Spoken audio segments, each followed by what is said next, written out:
борбата с браконьерството е проблем, който придобива според мен заплашителни размери в последните години, независимо от това, че престъпленията срещу дивата природа в огромната си част остават скрити. Дивеча не може да се оплаче, не може да набере спешен телефон. Пренебрежително малки са глобите в наказателния кодекс за браконьерството. По отношение на глобите за браконьери, ние сме внасяли 2 пъти предложения за промяна на член 237 наказателния кодекс, който касае лова. И в двата случая това не беше прието от мнозинството в Народното събрание. Самите мерки, които са предвидени за превенция на браконьерството, са несъотносими към нивата на живот в момента. Нали? Тези административно-наказателни разпоредби, те са разписани още към 2000-та година, а за 25 години всички ние знаем колко много се промениха, колко струваха 100 лева преди 25 години и колко струват сега.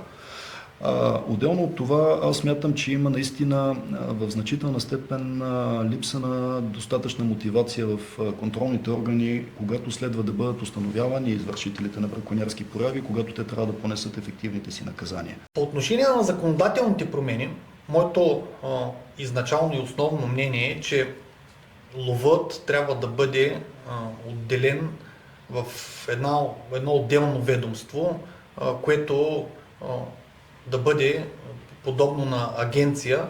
Защо? Защото моето мнение е, че ако горските дейности се извършват на 37-8% от територията на страната ни, ловните се извършват на цялата територия, с изключение на урбанизираните площи, така че по значимост лова е нещо много сериозно, което може да бъде и много така изведено на почет като управление в нашата страна,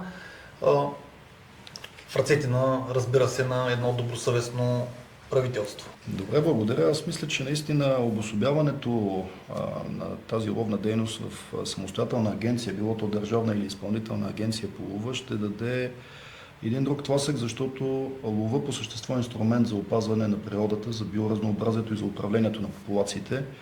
И наистина това е необходимо да бъде извършено на територията на цялата страна.